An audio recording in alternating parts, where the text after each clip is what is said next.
In this lecture, we are going to talk about the first English settlements in North America, the Chesapeake area in the southern colonies, which was now Virginia. The men who would end up coming to these southern colonies of Virginia, the North and South Carolina, Georgia, the people who would end up going to these southern colonies were mostly landless men. So back in London, you had crowded cities, so people were kind of stagnant. They didn't have a lot of mobility. If you were born in a certain city or area or on a farm, you were usually stuck on that land for your entire life. Wherever your parents were from, that's where you would end up living. And America provided an opportunity for landless men to get up and leave the crowded streets of the big cities in London, which were full of sewage and just dirt, trash, and junk, and way too many people. They were able to get up and leave those lives, go to America with the chance of maybe getting a piece of their own land and recreating themselves. With their own land came power, it came the right to vote, it came self-sufficiency.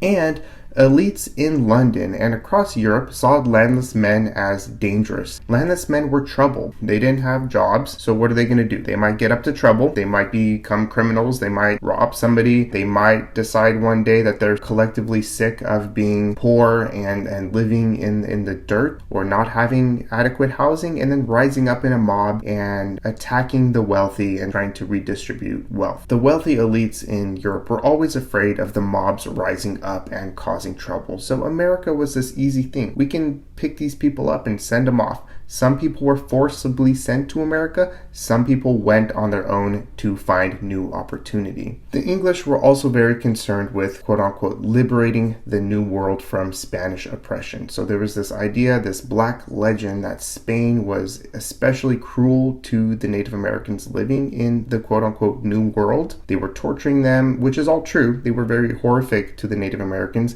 but the English used this as propaganda, this idea of the black legend, that the evil empire of Spain needs to be stopped, the native people need to be rescued, and England is going to go civilize them in a nicer way. Now, I'm going to read a few English quotes to that effect. To cover their naked misery with civil use of food and clothing, and to train them by gentle means to those manual arts and skill which they are so much affect and do admire to see in us. So there's this English idea that the Native Americans want the Europeans to come and teach them English ways. They think when they show up, the Native Americans are going to be so happy to see them and leave their culture and just readily embrace English culture. And this is going to lead to some problems later on. There was this other idea that Indians would not experience the, quote, storms of raging cruelties, end quote, perpetrated by the Spanish, but only, quote, fair and loving means suiting to our English nature. People went to the southern colonies with this justification that we're doing this for the Native Americans. But really the main reason that the English went to the southern colonies in particular was to find gold and riches and to enrich themselves and then go back to England and to enrich the people back in England who were supporting their mission. This is different than why the Puritans would go to the northern colonies. That was for religious reasons, to set up a religious utopia, and they came as families. These southern colonies, these Englishmen going to Virginia, were landless men. They weren't bringing their families, and they were just trying to get rich. Their colony was created by the Virginia Company, which was a joint stock company, which meant a lot of wealthy men in England got together, put their money into this company, and funded this voyage. And the idea was whatever riches Virginia would accumulate, if they found gold, if they found any other type of precious metals or resources, that wealth would then be divided among the stockholders who owned a stake in the company. What they would do, they got a charter from the king in which he stated what the rules were for this new society that they were setting up, what their mission was, what they were allowed to do and not allowed to do. So he gave them a charter, which is their founding document of this new society. And the Virginia Wood Company would try to get people to come move to North America. And they produce images such as this to try to convince Englishmen to leave England, go to this quote-unquote New World, and to help them establish this colony. As you can tell in this picture, they portray Virginia as this bountiful place that just, there's birds all over. You can go fishing. You see some men in the back with a dog hunting a deer. There's just game animals everywhere. So you're never going to starve if you go to Virginia. So they're trying to get people to see these images and buy into their mission. We're going to find out that was not the case for these southern colonies. The Virginia Company would set up their first colony in Jamestown. Jamestown would be the first English settlement in this Chesapeake Bay, North America. What did Jamestown actually look like? And contrary to how the Virginia Company would portray the land that they were trying to settle, they actually settled in a swamp. It was not good condition. It was not ideal land. It was terrible for agriculture. It was terrible for growing things. There was malaria and disease that ran rampant through this early colony, and the death rate was extremely high. People died off very quick. This land was actually so bad that the Native Americans avoided it altogether. Part of the problem, too, was who they actually sent to this colony. They sent soldiers, noblemen, men who were just trying to come and get rich, not men who were actually equipped to do the work to establish a society and make sure that the people are eating, growing food, setting up proper shelters. These men did not want to have to do the work. They sent miners, perfumers, soldiers, noblemen, specialized people, because they expected to find gold or silver or precious resources that they would be able to enrich themselves on. And they sent people equipped to deal with those resources, not for farming and setting up a proper shelter. They thought they would just have an easy time living off the land like their ancestors did in England, that this would just be a piece of cake. That was not the case. So these men showed up, they started dying off in large numbers, and nobody was willing to do work. There was a few laborers in this early society, and everybody else would just sit around and wait for those few laborers to do everything for everybody. So a lot of times they didn't have proper shelter, they didn't have farmland. Craftsmen weren't used to having to grow their own food, and neither were soldiers. Soldiers were used to being fed by their commanding officers, so none of these men were willing to farm. And noblemen definitely weren't willing to get their hands dirty and start farming and working in the dirt. By 1616, 80% of all English immigrants who had arrived in Jamestown had perished. They couldn't live off the land, they were dying off by disease, and they didn't have good land to farm in the first place. They also didn't have women with them to repopulate the colony. They were not having families, and what they would do was just send boatloads of more men from England to keep trying to replenish and keep this colony alive. The population was not growing on its own. 10 years after Jamestown was established, the people still did not have crops that they were growing to feed their colony. What the Virginia Company would eventually do is send one of their members named John Smith along with another group of men as part of a council to rule over Jamestown. John Smith is most known because he's the only one from that council who would survive and decide to stay as part of the council. So he really ended up ruling the colony of Jamestown. And he came from a more rough background. He fought campaigns against the Ottomans. He was a rough and tough type of guy. And he came to Jamestown and said, hey, if you don't work, you're not going to eat. He kind of started to whip them into line, and they didn't like him for it, but he kept the colony running. So if they weren't farming this entire time, how were they still surviving? Part of it is they relied on shipments from England to send them supplies, but also the Native Americans did help. And the tribe that was in this area was called the Powhatan tribe. And this would have been ruled by what we know in popular imagination was Pocahontas' father. He ruled over a confederation of multiple different tribes of 24,000 people. So this was a great leader of 30 different tribes. His people were growing enough food to sustain their people. And they started helping the English through Pocahontas. She kind of stepped in and helped the English settlers with corn and tried to teach them how to grow their own crops and did provide some of their own corn to the English. But the Powhatan tribe was not growing enough food to sustain both their society and the English society. And this bred a lot of resentment in the English people because the English people showed up thinking, first of all, they were superior to the Native Americans, and that the Native Americans would just flock to them and cast off their own culture and embrace English culture and try to be like the English, and that they would take care of them, that they would just lavish food upon them, that they would support them, and that the English would kind of rule over them as lords, teaching them their culture and civilizing them. And that's not what happened. And what ends up happening is the English are dying off and just languishing in the swampland. They're not able to sustain themselves. They're sickly. And the Powhatan Confederacy is over here, and they have all this food, and they're living off the land successfully. And the English start to resent them. The English came over thinking, we are the superior people. We came to civilize the Native Americans. How is it that we are dying off and they are prospering? This bred a lot of resentment within the English towards the Native Americans, because inside they felt that they were superior, but in looking at their situations, they looked and felt inferior, and that made them mad. The Native Americans, again, provided some help to the English, but for the most part, they hung back and really worried about their own society, and they weren't really concerned with the English over much. Because of all of this angst and anger that the English had towards the Native Americans, they started lashing out and burning Native American crops of corn, which is kind of counterintuitive because they needed that corn themselves to live. But they started lashing out and attacking Native American settlements. So warfare would break out, and eventually John Smith was captured. John Smith himself had been trying to put an end to this warfare. He tried to keep his colonists in line to stop attacking the Native Americans, but they weren't really listening. Once John Smith was captured, there was this scenario that we all kind of know from the movie where the chief of the Powhatans was going to kill John Smith, and Pocahontas jumped in the way and stopped him from doing so, saving John Smith's life.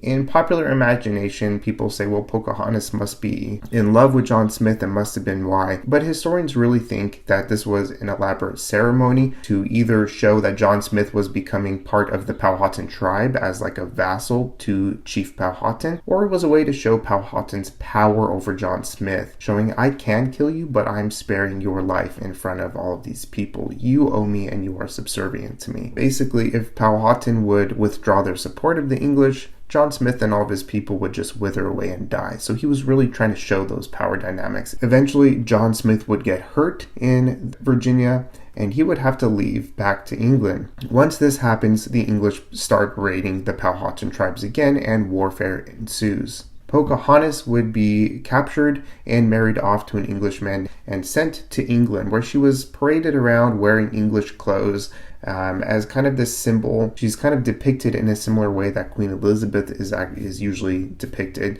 And what the English are trying to do is say, this is a victory over the savage Native American. They can be civilized. They can be given English culture and quote-unquote fixed. So Pocahontas was kind of used as this type of victory. She would end up getting sick and dying in England because she didn't have immunity to the diseases that they had. After Pocahontas died, Powhatan died, and his brother took over as chief of the tribe. He started to worry that the English were becoming too powerful and were taking too much native land from his people. So he launched a preemptive attack on the English settlements in the Uprising of 1622. In this conflict, the Native Americans would kill 1/4 of the English population, believing that if he didn't do this, his people were going to be at risk of being exterminated themselves. This could have been the end of the English colonies, but the tide was eventually turned when the English pushed the Native Americans back and forced them into a treaty of subordination. Powhatan tribe would then acknowledge Jamestown's rule over them, and this would force them to move further west to make room for English expansion. Even after this treaty was established, where new borders were set, the English continued to push into Powhatan land. This is a quote from the first royal governor of Virginia.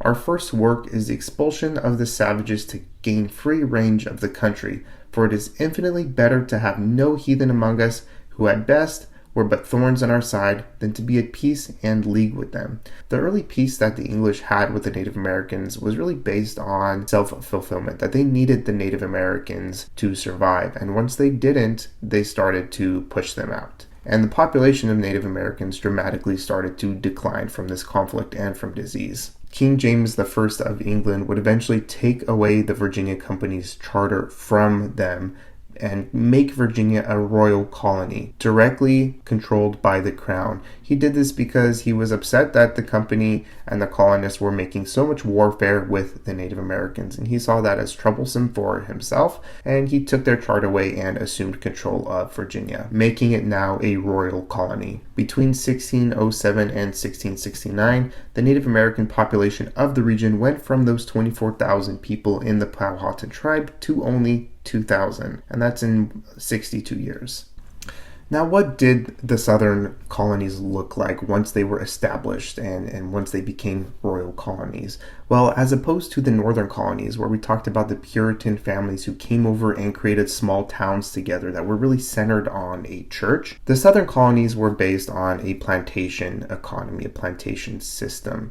Well, for one, the Virginia colony was not able to sustain itself, so they wanted more people to start coming to replenish the population because people kept dying off so fast. They established something called the headright system, which basically meant if you're able to pay your way to the Virginia colony, you're able to pay for the voyage across the Atlantic, then you get automatically 50 acres in this new land. Land was plentiful at this time, so it was like, hey, we'll give you 50 acres, farm it, do something with it, and you have a new opportunity. And if you paid for somebody else's voyage, like if you had servants, you would pay their voyage and get an extra 50 acres on top of that. So wealthy people in England who paid for their voyage and that of other people were able to have potentially hundreds of acres of land, large plantations in Virginia. This would eventually become very profitable once it was discovered that a certain variety of tobacco grew very well in Virginia's climate. And there was a large market in Europe who desired tobacco. So now you have a large market and you have a cash crop. You never found gold in Virginia, but now you have a crop that you could grow very plentifully, sell all of that to Europe and make a ton of money off of it. So this was their gold. But in order to grow tobacco, you needed labor. So what they did was they created something called the Indentured Servitude, where poor landless men in England who couldn't pay for their own way to America, but who wanted new opportunity and who wanted to eventually become successful in America, would sign a contract with one of these new wealthy landowners in Virginia, where they would agree to work for these landowners for like 4 to 7 years. In the contract, they would work their land, grow their crops, and give most of the profits and crops to the landowner, but they would keep a portion for themselves to live off of. And in 5 to 7 years, they would be freed. They would be given a plot of land themselves. What ended up happening a lot of times is the wealthy landowners tried to keep indentured servants in servitude as long as possible. So let's say a tool broke that was owned by the landowner, and the indentured servant was using his tools working in the fields, and then a tool broke. Well, now the landowner would say, well, that's another couple years you have to pay off my tools. And they would find little ways like that to keep the poor white men subjugated and in servitude. However, they were never enslaved. They were not slaves. They were still protected legally under English laws. But what ended up happening is they usually did not get their plot of land at the end of their service. Wealthy landowners didn't want these indentured servants to actually get their land, because then the indentured servants who are now free grow their own crops and become competition. So really, the wealthy tried to keep indentured servants from ever getting their land and becoming their competition. And they wanted to find a way around this system of labor. They wanted to find a system of labor where they could make more money quickly and not have to ever free their labor or pay them or give them any type of freedom dues at the end of their service. And that is where African slavery comes in. So really, it was this capitalist desire to grow crops and make as much money as possible without spending a lot. That was what was really behind African slavery in the southern colonies more than racism was. Racism was eventually used as a justification for this new system of slavery, but it was not the reason that slavery was developed, if that makes sense. Englishmen always preferred their own kind in the sense they were prejudiced, but they didn't have this very developed sense of racism that would eventually be developed in the coming years to justify what they were doing to the enslaved Africans. The first African slaves would arrive in 1619 from Portuguese slave traders, and at the beginning they were basically working alongside white indentured servants. They were working alongside one another They were communicating with each other. They would often elope and run off together. They would be having sexual relations with each other. So indentured poor white men had more in common with enslaved Africans than with the extremely wealthy upper class in Virginia. You're going out, you're working every day side by side, and you have more camaraderie with one another than you have with the wealthy who are basically subjugating both of you. This camaraderie between the indentured white servants and the enslaved Africans would scare the white elites. The white elites would be afraid that if these two classes would someday make common cause together, they can topple our power. Between 1607 and 1865, there would be 10 million African slaves in the United States. This is a picture of white indentured servants working alongside with enslaved Africans. This is what scares the white elites, so eventually they create a system using pseudoscience and religion to try to drive the poor white people and the enslaved Africans apart from each other. So the elites in Virginia liked slavery because of the fact that they didn't really have to pay anybody, but what were some of the other benefits that they saw? Well, the contract was never over, so an enslaved person was an enslaved person for life. An enslaved person is easily distinguished because they come from another continent, so their skin was black. So the problem was, if you're an indentured servant and you ran away to another colony, let's say you ran north to be with the Puritans, nobody could really tell, like, hey, this person used to be an indentured servant. He's not where he's supposed to be. He's supposed to be in servitude somewhere in the South. That wasn't going to happen because he just looked like another Englishman. With an enslaved person, because their skin was black, they stood out. So there was the sense that if you are a black person, you are supposed to be enslaved.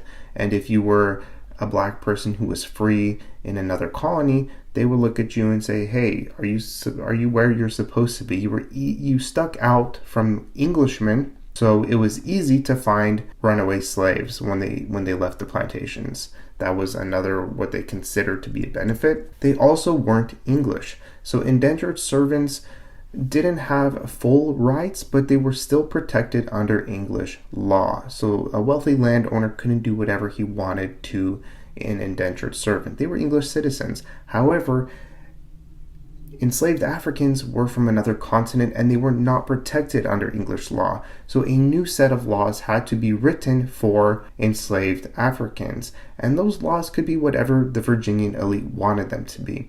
And when they started making those laws, they got progressively worse throughout the 1600s.